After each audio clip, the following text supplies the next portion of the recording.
Essa é a minha Bíblia. Eu sou o que ela diz que eu sou. Eu tenho o que ela diz que eu tenho. E eu posso o que ela diz que eu posso. Abrirei meu coração. Deixarei a palavra de Deus entrar. E nunca mais serei o mesmo. Amém. Mateus capítulo 16. Mateus 16. Enquanto você abre a sua Bíblia em Mateus 16, quero insistir, convidar você a orar por essa campanha, para que seja um tempo de derramar de Deus, de cura, de milagre, de salvação nesse lugar. Para mim tem sido momentos especiais esses cultos que nós temos feito. Fizemos em janeiro, foi uma bênção. A nossa campanha ela funciona como uma série de mensagens, de quebrantamento. E eu creio que Deus tem muito a fazer nesses dias. Ore por isso. Levante uma intercessão por esse tempo. Amém, querido? Peça para Deus mover as águas aqui nesse lugar. Mateus capítulo 16, versículo 13 a 17. Se os irmãos encontraram, digam amém. Chegando Jesus à região de Cesareia de Filipe, perguntou aos seus discípulos: quem os outros dizem que o Filho do Homem é? Eles responderam: alguns dizem que é João Batista, outros Elias, e ainda outros Jeremias ou um dos profetas. E vocês, perguntou ele, quem vocês dizem que eu sou? Simão Pedro respondeu: tu és o Cristo, filho do Deus vivo. Respondeu Jesus: feliz é você, Simão, filho de Jonas, porque isso não lhe foi revelado por carne ou sangue, mas por meu Pai que estás no céu. E eu lhe digo que você é Pedro, e sobre esta pedra edificarei a minha igreja, e as portas do Hades não poderão vencê-la. Eu lhe darei as chaves do reino dos céus. O que você ligar na terra terá sido ligado nos céus, e o que você desligar na terra terá sido desligado nos céus. Então advertiu a seus discípulos que não contassem a ninguém que ele era o Cristo. Vamos orar? Senhor, faz a tua obra no nosso meio. Que a tua palavra, Senhor, seja agora um instrumento poderoso de transformação, cura, salvação, libertação, milagres. Que a tua palavra, Senhor, possa entrar nos nossos corações de uma maneira tão forte, tão especial, que nós tenhamos que sair desse culto essa noite declarando com os lábios que fomos tocados por ti, Senhor. Espírito Santo, nós te pedimos, toca os nossos corações.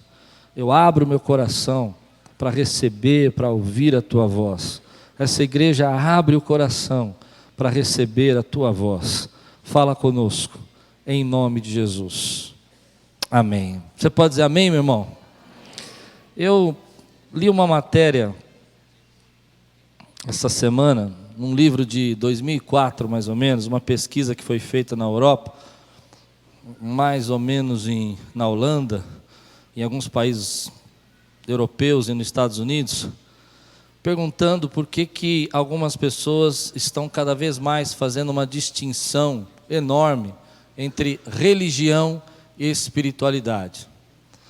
Por exemplo, algumas pessoas, quando você diz assim, você vai à igreja, você é um religioso, elas não gostam de usar o termo religião. Elas preferem dizer, não, eu sou uma pessoa espiritual, eu tenho uma conexão.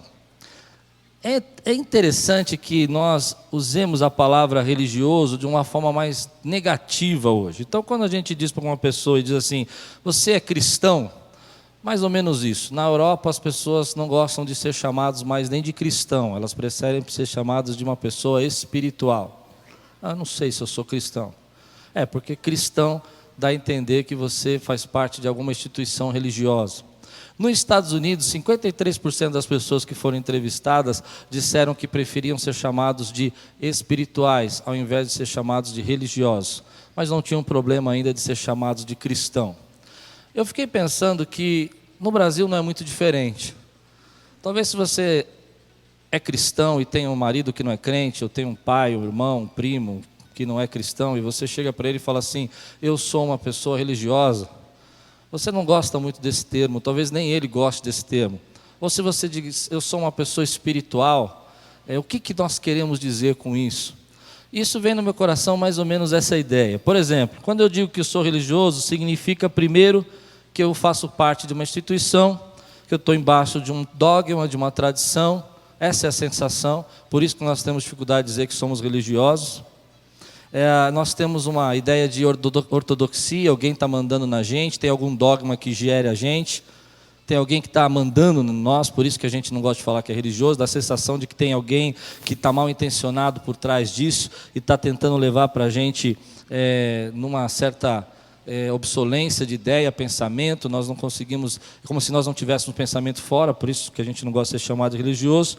Embora o termo religião é um termo tão bonito, quer dizer religar, é o ato de Deus religar o homem com Ele, mas nós não gostamos. É a pergunta que eu quero fazer: nós somos religiosos? E é bom ser religioso? Bom, depois você me responde, continua.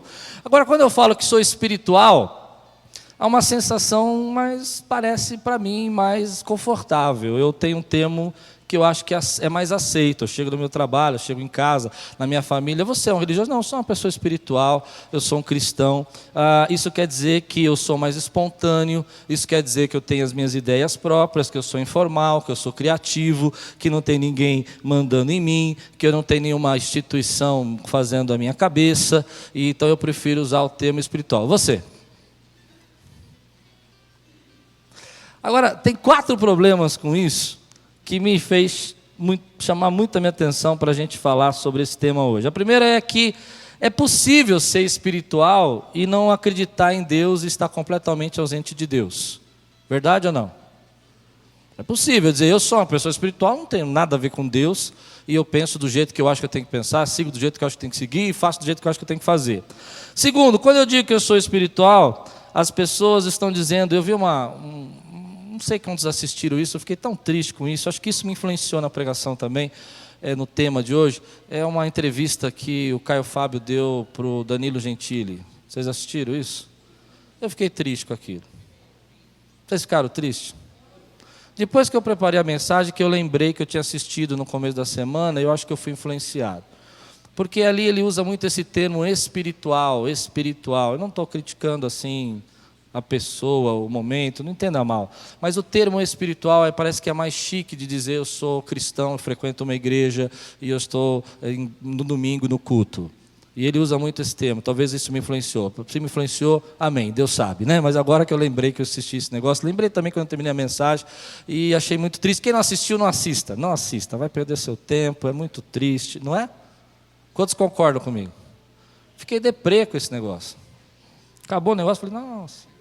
Mas aí que a gente quer dizer o seguinte, que se eu sou espiritual, e daí que vem essa ideia minha, eu afirmo que eu tenho conhecimento próprio, e eu sei o que é certo e errado, e eu decido, sou eu quem decide qual é o caminho que eu tenho que seguir. Porque eu sou espiritual, ou seja, eu tenho uma conexão de espiritualidade, então eu não sigo um dogma, eu não sigo uma tradição, e tem diferença entre ser tradicional e seguir uma tradição, seguir uma palavra, porque tradição é você seguir um conhecimento, seguir algo que já foi estudado, pensado. Existe uma tradição que é boa, nós casamos a pessoas por tradição, isso não deixa de ser ruim, né? Não quer dizer que a tradição é só uma prática, mas nós fazemos porque a gente sabe que é importante.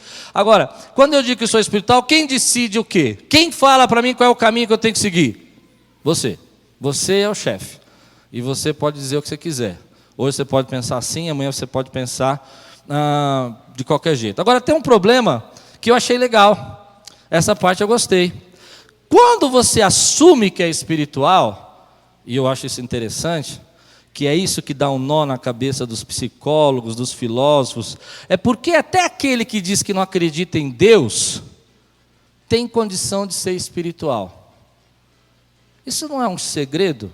E quando você diz que é espiritual, independente se você diz que acredita em Deus ou não, você não está afirmando que você foi criado como um ser espiritual e que existe algo a mais no mundo espiritual que você pode ser que não entenda, que eu chamo de Deus e que opera. Quando uma pessoa diz assim, eu sou ateu, mas eu tenho uma conexão espiritual, eu enxergo algo, eu sinto, eu tenho uma sensação. Ou quando uma pessoa diz assim, eu entrei nesse ambiente, esse ambiente estava meio negativo, estava meio, esquisito. O que ela está dizendo? Ela está dizendo que ela tem alguma coisa dentro dela, e essa alguma coisa que ela não consegue discernir pela lógica, ela não consegue discernir pela inteligência, ela não consegue discernir pela cabeça dela. Ela está dizendo para mim e para você que de alguma forma ela tem uma condição, foi preparada, foi feita com uma condição de se conectar com coisas espirituais, ou com pensamentos espirituais, ou com manifestações espirituais. E isso é bom, porque eu acredito que todos nós fomos feitos dessa maneira, com condição espiritual, porque todos nós somos o alvo de Deus. Deus quer tocar todos nós, e por isso Ele nos fez assim, de condição espiritual. Eu acho isso bom. Quando eles afirmam assim, não, eu sou espiritual, eu fico feliz. Porque se você é filho espiritual, você se sente espiritual, independente de você se acha autônomo ou não, Deus preparou você e fez você preparado para se conectar com Ele. Deus fez você de uma maneira diferente, pronta, para Ele poder acessar você. Dentro de você tem uma chavinha. Embora você não saiba como é que você faz. Então você pega essa chavinha e fica jogando para lá, para cá, tentando achar algum lugar. Vocês estão entendendo? Mas quando você conecta com Deus, aí essa chavinha, você pode dizer glória a Deus por isso? Agora, o que a Bíblia está dizendo para nós, é que Deus não está falando nem para nós sermos religiosos, e nem está dizendo para nós sermos espirituais, no sentido dessa visão de autônomo, de criativo, de independente, como a gente está vendo hoje no secularismo. Jesus olha para os discípulos e Ele fala assim, quem vocês dizem que eu sou? E eles dão algumas respostas. Algumas pessoas dizem que eu sou profeta, algumas pessoas dizem que o Senhor é Elias. E aí Ele vira para os discípulos e diz assim, e você? Ou e vocês? Quem vocês dizem que eu sou? E é aí que nasce a vida espiritual do cristão. Não na religiosidade de você estar na igreja aos domingos, e aí você se pergunta por que você veio aqui, porque é só pelo um hábito, uma tradição, um dogma. Por que eu luto, por que eu amo pela igreja, por que eu torço pela igreja? Porque eu faço isso só porque meu avô, meu tio, meu irmão eram pastores, não é? Ou eu digo, não, eu estou aqui porque eu quero apenas ter uma conexão mística, é uma sensação gostosa, é um ambiente agradável, tem uma energia positiva.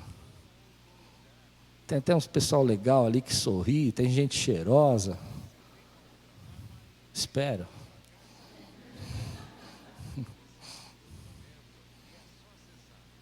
Ou você para e pergunta, e no momento da nossa vida com Deus, a gente tem que parar e perguntar, quem você diz que Jesus é?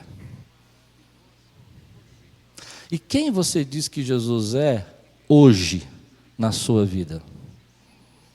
Eu não estou perguntando quem Jesus era 10 anos atrás, nem quem Jesus era 5 anos atrás, ou que você venha me contar uma experiência que você viveu há 20 anos. A pergunta é, quem Jesus é para você?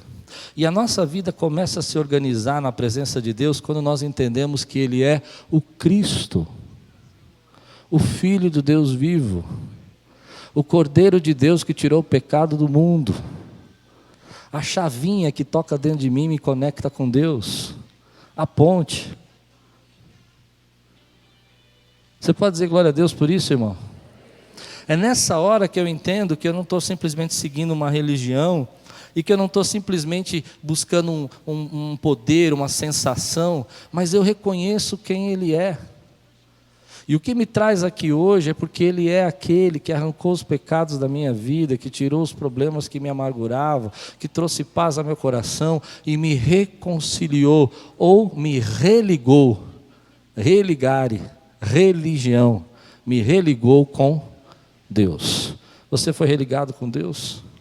Agora, você pode responder isso de várias maneiras. Você pode dizer assim, pastor, mas eu já aceitei a Jesus, eu já me converti. Pastor, eu já levantei minha mão no culto. E eu não quero gerar pânico, mas isso não quer dizer nada. Deixa eu fazer uma pesquisa de curiosidade mesmo. Você concorda comigo que não quer dizer nada? Porque se você não teve um toque dentro de você, e você não reconheceu que Ele é o Cristo, se isso não foi revelado, é porque ainda não tocou. Ainda não tocou. E precisa tocar. A palavra de Deus fala então nesse texto que Jesus olha para esses homens e fala assim: quem eu sou? Porque na ignorância Jesus não é honrado por nós. Se hoje você vai à igreja e você vai na ignorância e você diz: eu vou lá porque está tudo bem, eu vou lá porque, sei lá, porque eu vou lá. Tem tantos motivos para mim não ir, né? Para não ir. Aliás, eu acho que tem mais motivo para não ir do que para ir. Se alguém chegasse para mim um dia e falasse assim: pastor, eu tenho um motivo para ir na igreja, para não ir na igreja, eu diria para ele assim: que bom, eu devo ter uns 1000 para não vir. Certo? Mas eu tenho um só que me traz aqui. Tu és o Cristo. Só tu tens a palavra de vida eterna. Só o Senhor tira o pecado do mundo, meu irmão. Então, quando eu sirvo a Deus na ignorância, sem saber o que Ele não é honrado por mim. Aliás, fica tudo mais difícil. Porque se Ele não é o meu Cristo, se Ele não é o meu ungido de Deus, isso não funciona. Para a gente ter uma aliança com Deus, a gente precisa enxergar primeiro, verdadeiramente, a identidade de Jesus. E eu estou assim desconfiado que nós estamos perdendo essa identidade. Porque a Bíblia fala que, quando Pedro diz: tu és o Cristo, Jesus diz assim para ele: quem te revelou isso não foi nem carne, nem sangue. E eu fiquei pensando, o que quer dizer isso? Eu fiquei pensando assim, que carne me faz pensar o intelecto, o físico humano, o pensamento humano. Ninguém consegue enxergar que Ele é o Cristo por meio de intelecto e raciocínio. Não adianta aqui eu ficar filosofando: Ele morreu na cruz, ressuscitou o terceiro dia, e saiu água do lado dele, Ele foi ao inferno, e como é que vai ao inferno? Pega a chave, tira a chave, rouba a chave do diabo. Explica, filosofa. Não dá, porque não é a lógica humana que vai interpretar, entender a salvação. E aí ele diz assim: nem sangue. E essa parte pegou comigo. Por que nem sangue? Porque eu não posso ter a experiência do meu sangue. Alguém que já teve essa experiência. A Bíblia fala em Juízes capítulo 2, a Bíblia diz assim, e eu acho tremendo esse texto, porque a Bíblia fala lá, que a primeira geração enxergou os milagres de Deus. A segunda geração contou os milagres de Deus. E a terceira geração não sabia quem era Deus. E é assim que funciona. Porque o sangue tem a sua própria experiência, mas você tem que ter uma experiência com Deus. Não adianta eu chegar aqui e começar a contar a experiência que a Luciana tem, o meu avô teve, o meu pai teve, o meu irmão que é pastor teve. Isso não vai resolver. Deus vai chegar para a minha vida e falar assim: não é sangue, não é experiência, não é tradição, não é alguém passando uma experiência para mim. Eu preciso viver essa experiência com Deus. Eu preciso ter esse toque. Dentro de mim tem uma chavinha que Deus precisa tocar. E quando Ele toca essa chavinha, a experiência é minha, eu sou marcado, é revelação de Deus, é Deus quem toca o coração e diz: olha, Ele é o Cristo, é o Espírito Santo que nessa noite trabalha no seu coração, na minha vida, na sua vida, dizendo: ei, você crê no Cristo, você crê em Jesus, você é dele. E é isso que o Espírito Santo provoca na nossa vida. E o trabalho da igreja, querido, qual é? Por que eu estou na igreja, meu irmão? Por que eu vou na igreja? Eu vou na igreja, meu irmão, porque o trabalho da igreja é dizer assim: vamos religar essas pessoas com Cristo. Eles precisam entender que Ele é o Cristo. Vamos promover um ambiente, um momento, uma situação, um louvor, um culto, uma palavra, que o Espírito Santo possa religar essas pessoas. Porque não vai religar, meu irmão, não vai religar assistindo novela em casa. Não vai religar assistindo vídeo de piada. Vai religar, pode até ter consciência, entendimento, conhecer a tradição cristã, conhecer toda a história, mas é o toque do Espírito Santo E quando o Espírito Santo toca, irmão, a gente passa por atropelamento, passa por situação, passa por problema, passa por dificuldade. Eu já vi gente perder situação, perder dinheiro, perder marido, perder tudo, levantar de novo, perder de novo. Mas quando está passando dificuldade, está no meio do buraco, levanta e fala assim: para onde iremos nós? Só tu tens a palavra de vida eterna. A chavinha está ligada, o Espírito Santo está tocando, ele está tocando e está dizendo aqui, ó, essa é a palavra, eu habito dentro de você. Mas às vezes a gente deixa as coisas passar, o tempo vai passando, e essa chavinha parece que ela vai desligando. A gente vai ficando mais confortável, eu não sei, e a gente vai se endurecendo. E aí vem uma situação interessante que Juízes fala, que a primeira geração serviu, viu os milagres, a segunda contou dos milagres, e a terceira não sabia quem era Deus. E a terceira foi servir o diabo, foi adorar os Balaíns. E por que a terceira geração foi adorar os Balaíns? Porque não tinha tocado, não tinha sentido Deus. Bom, eu não sei quanto a você, eu sei quanto a mim. Eu quero provocar na vida do meu filho, das minhas filhas, quero provocar na vida dos meus netos, que eles sejam adoradores do Senhor, que eles tenham o toque do Espírito Santo de Deus. Você pode dizer amém por isso? E nós temos que provocar isso dentro da nossa casa, dentro da nossa família. Isso é muito sério, porque às vezes as crianças estão aqui atrás tendo aula, mas daqui a pouco elas vão para casa.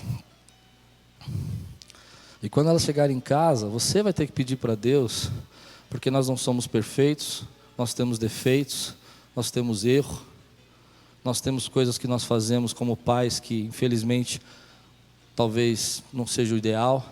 Por mais que quando a gente tenta ser perfeito, a gente erra por tentar ser perfeito e protege demais. Quando a gente é muito defeituoso, a gente erra porque traumatiza. Então o pessoal não tem saída. Se você cuida muito, você cuidou demais, mimou muito. Não preparou para a vida. Certo? E se você cuida pouco, não preparou, deixou largado e a vida tomou. Então nós precisamos de Jesus. E dizer para o Senhor: marca o meu filho. Marca a minha geração, que ele tenha as experiências contigo. Marca a minha vida, eu quero sentir o teu toque aqui dentro hoje. E quando eu falo isso, eu não estou falando apenas de milagres, não, porque milagres são engraçados. Eu, como pastor, tenho um pouco de crítica nisso. Eu conheço pessoas que receberam uma libertação, estavam presos em drogas, estavam com problema conjugal, Deus reconciliou. Estavam sem onde morar, Deus arrumou a casa. Não tinha trabalho, Deus deu trabalho. E aí passa 3 meses que tudo isso aconteceu. Eles vêm até mim, pastor, até você, e falam assim: pastor, o senhor tem que orar comigo, porque a minha vida não muda, tudo é igual. Porque às vezes você tem tantos sinais, mas não tem o toque. Você tem tantas provas, mas quando você tem o toque, você consegue dizer, como nós cantamos hoje: ainda que a figueira não floresça, a vide não dê o seu fruto, todavia eu me alegrarei. Por quê? Porque nasceu dentro do meu coração. Essa pregação é para Deus tocar você. Essa pregação é para você sair daqui em paz. Porque eu comecei dizendo que todos nós fomos espiritualmente preparados para sermos tocados pelo Espírito Santo de Deus. Eu comecei dizendo, querido, que importa se você quer chamar de religião ou de espiritualidade, você foi preparado por Deus para ser tocado pelo Senhor. E se você simplesmente disser: Espírito Santo, aviva a minha fé. Aliás, nós somos uma igreja que crê no segundo batismo do Espírito Santo. Você crê no segundo batismo do Espírito Santo? O que é o batismo? Batismo do Espírito Santo, segunda chamada, segundo chamado. Você crê nisso? Eu creio no terceiro, no quarto, no quinto, no sexto batismo. Eu creio que Deus vai batizando a nossa vida. E hoje eu quero orar para que você seja batizado mais uma vez, seja tocado com o Espírito Santo de Deus. Que isso alegre seu coração. Que se dê sentido de você buscar a Deus, dê sentido. Porque a Bíblia diz que o nosso Deus é um Deus que se experimenta.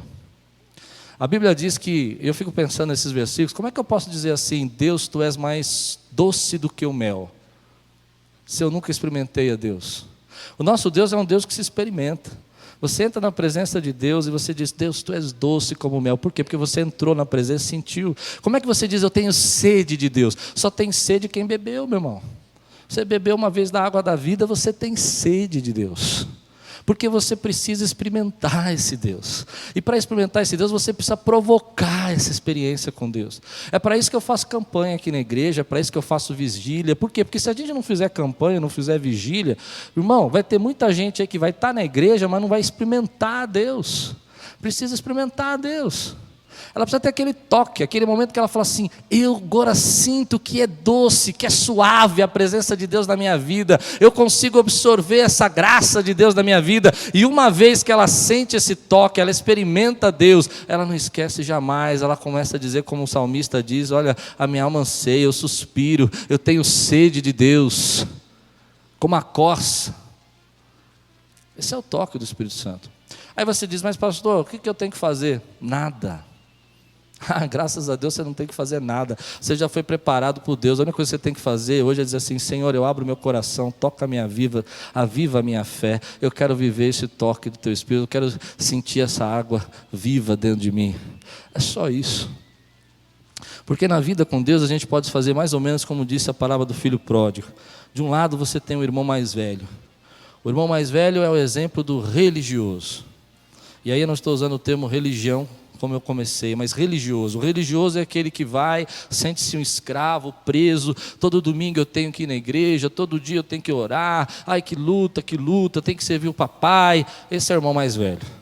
Muitas pessoas estão indo para a igreja como o irmão mais velho, pesado, religioso. Por outro lado você tem o espiritual, o jovem filho espiritual. Aquele que sai e quer experimentar tudo, quer se conectar com tudo, quer sentir tudo, quer ter experiência com tudo. E a palavra de Deus diz que nem o religioso e nem o espiritual, o espiritualista, ele não está vivendo de acordo com a palavra de Deus. Aliás, os dois filhos estão perdidos. Mas eu creio que a Bíblia está dizendo para nós, e Jesus estava ali dizendo isso para eles, que nós temos um irmão mais velho verdadeiro, que é Cristo Jesus. E esse irmão mais velho está nos ensinando através da pessoa de Jesus, falando conosco, que não é apenas a religião, nem a espiritualidade, mas é a conexão, é o toque, é a graça de estar na presença de Deus. É você dizer: Senhor, eu quero experimentar, eu quero enxergar que o Senhor realmente é doce como um mel. Eu não posso dizer para minha filha: Jesus é doce como mel. Aliás, eu posso dizer, mas não vai adiantar muito. Ela fala: legal.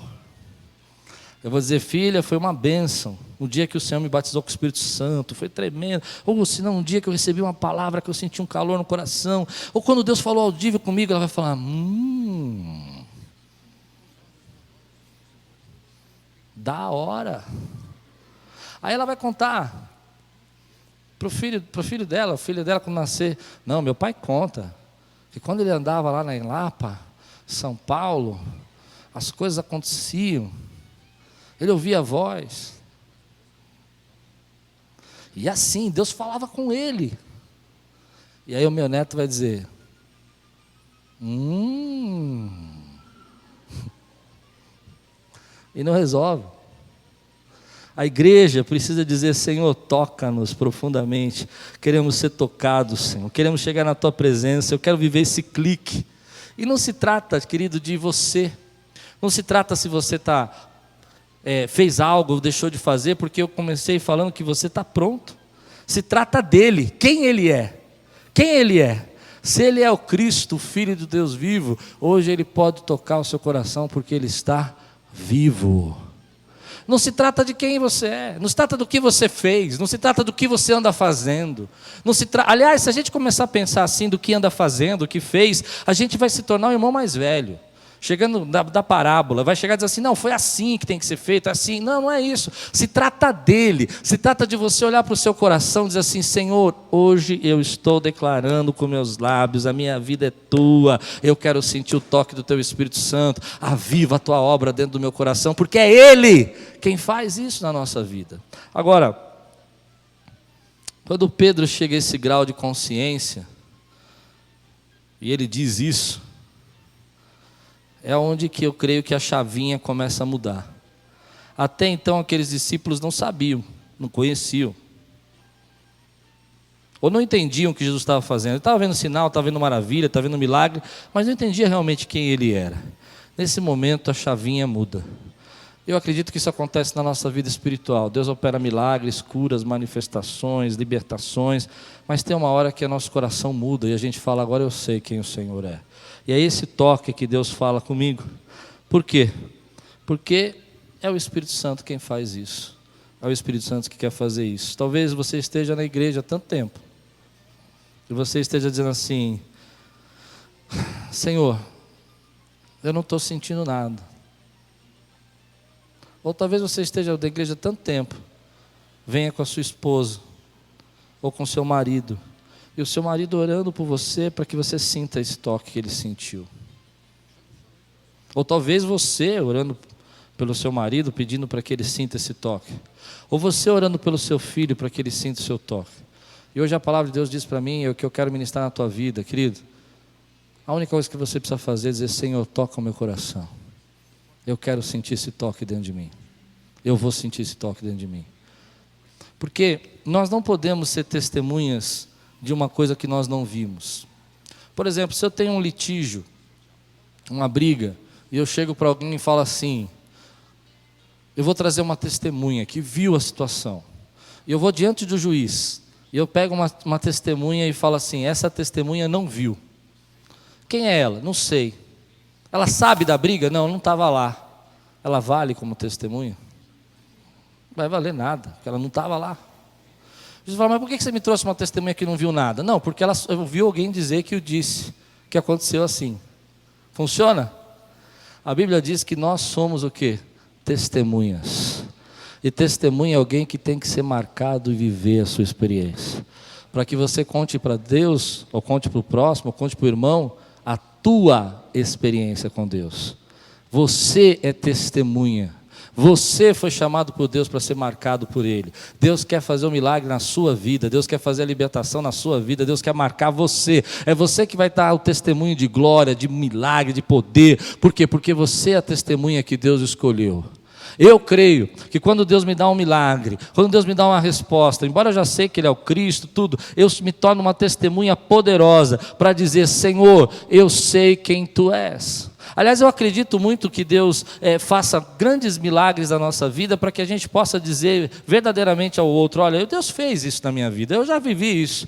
Há um tempo atrás estava orando para Deus uma bênção, e eu falei, não vou conseguir, não vai dar certo essa bênção. E aí eu entrei na internet. No dia que eu entrei na internet, estava 1/3 do valor que eu queria.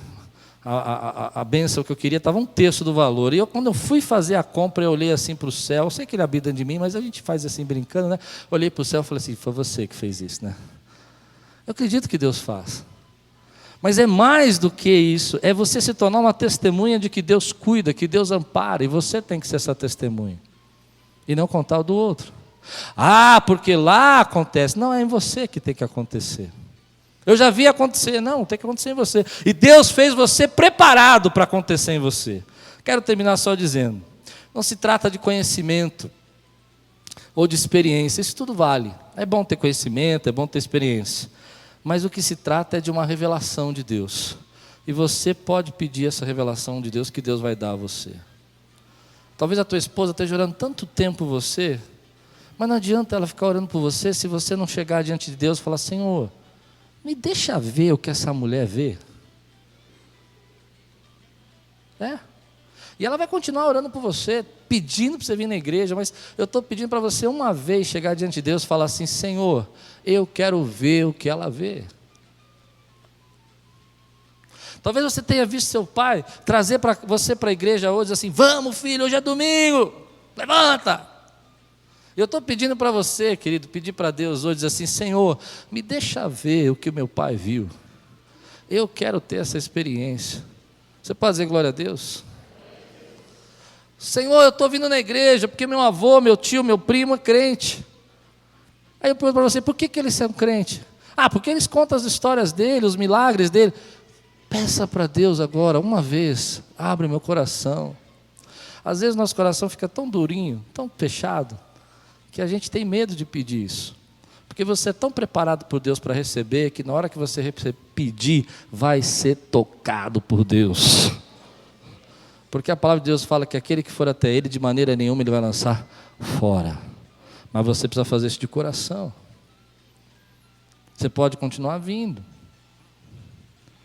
Aí você fica preocupando, mas e a religião, e o dogma? Esquece, meu irmão. Eu estou falando de Cristo, aquele que tira o pecado do mundo. Posso ouvir um glória a Deus por isso também, querido? Glória a Deus. Agora, não satisfaz um relacionamento com Jesus só apenas distribuindo bênção. Porque distribuição de bênção não causa toque. A Bíblia diz que Jesus curou 10, só um voltou. Tem muita gente que vai na bênção. Eu creio. Como eu disse que Deus me abençoou esses dias. Foi uma bênção grande, eu não vou contar ainda. Deixa eu primeiro desfrutar, depois eu conto. Foi uma bênção enorme. Para mim foi. Só que independente dessa bênção, o meu relacionamento com Ele é outro. É pessoal. Eu creio nisso. Terminando. Se as pessoas não podem viver apenas a nossa experiência, elas precisam ter a experiência dela, faça da sua casa um lugar de experiência com Deus, meu irmão. Eu não estou falando só de fazer culto no lar, ou culto doméstico, porque muitas vezes a pessoa faz um culto doméstico e no mesmo segundo, no mesmo dia, está fazendo um monte de coisa que não agrada a Deus. Faça da sua família um lugar onde Deus provoca experiência com Ele. Para o seu filho, para o seu neto. Eu lembro da minha mãe, quando minha mãe tinha um surto muito forte, ela me confundia com meu avô e me confundia com meu pai. E quando eu chegava em casa, eu tinha um pouco de medo, porque se eu abrisse a porta, ela falava Pelau, eu era o meu avô. Meu avô tinha o apelido do meu avô, era Pelau. Então ela falava assim, Pelau era meu avô. Aí a casa caiu. Ela ia brigar comigo, ia me chamar de pai, aquela história. Isso demorava um tempão. Se eu abrisse a porta e ela me chamasse de Pascoal, eu era o meu pai. Aí a casa caiu mais. Ela era divorciada do meu pai, então você imagina, né? A casa caiu pior, já sabia que eu não ia dormir aquela noite. Mas tinha uma coisa que minha mãe fazia, que marcava muito a minha vida e marcou muito a minha experiência com Deus. Ela surtadinha, irmão, surtadinha, me chamando de Pascoal, me chamando de Pelau. Daqui a pouco ela entrava no quarto. Acho que ela percebia alguma coisa, essa conexão espiritual. E ela entrava no quarto toda agitadinha, dobrava o joelho na beira da cama. E o garoto ia lá espiar, pensando, como é que vai ser essa oração, né? Para que ela vai orar? Entende? Vai orar para alguém que já morreu, o que aconteceu aí? E minha mãe começava a orar. Senhor, abençoa o meu filho. Ela tinha um filho chamado Pascoal também. Abençoa meu filho Pascoal. Abençoa o meu filho Dudu. Abençoa o meu filho, minha filha Simone. Eu não tenho condição de cuidar deles. Minha cabeça não funciona. Escutei minha mãe falar muitas vezes. Abençoa o Klaus. Permita que eles todos fiquem no seu caminho. Quando eu vi a minha mãe orar daquele jeito, acabou a oração, ela levantava e já não sabia nem em que casa ela estava. Ela olhava para mim e falava assim, o que nós estamos fazendo aqui? Quem me trouxe para esse lugar? Você tem que viver o negócio é tenso. Não tem não, está amarrado, você não tem que viver isso não. Está amarrado. Amarra isso aí. E aí, mas aquela conexão espiritual e aquela oração, eu me lembro de uma vez muito revoltado, bravo, pronto para sair de casa, e eu olhar para aquilo e dizer, Deus, como é que pode? Teu Espírito está fazendo uma coisa tremenda aqui. E por que pareça, ver minha mãe orar assim, foi uma das marcas da minha vida na presença de Deus. Eu enxergar que Deus estava sobre as crises, sobre os traumas dela, sobre a consciência dela, guardando e usando a boca dela, pedindo para Deus guardar a minha vida na adolescência. Aquilo fazia eu chorar. Hoje eu quero dizer para você, pai, nós precisamos provocar um ambiente também na nossa casa, porque só aqui a classinha não funciona. Teu filho tem que chegar em casa, ver você amando a palavra de Deus. Não é fácil. A vida é corrida. Eu não quero que ninguém saia daqui cheio de regras. A única coisa que eu estou pedindo, peça ajuda para Jesus. Se não está dando, se dentro de casa você não está conseguindo se entender e está preocupado, peça ajuda a Jesus. Se você não está sentindo mais aquela paixão, você nem lembra mais o doce, suave como mel, peça ajuda a Jesus. Não se trata de você e não se trata do que você vai fazer, mas se trata da graça dele e do que ele vai fazer por nós. Que você não levante hoje dizendo assim, eu tenho que tomar uma série de decisões. Não. Você só tem que pedir, Deus, a minha casa, minha família é para a glória do teu nome. Meus filhos vão servir ao Senhor. Você recebe essa palavra hoje em nome de Jesus?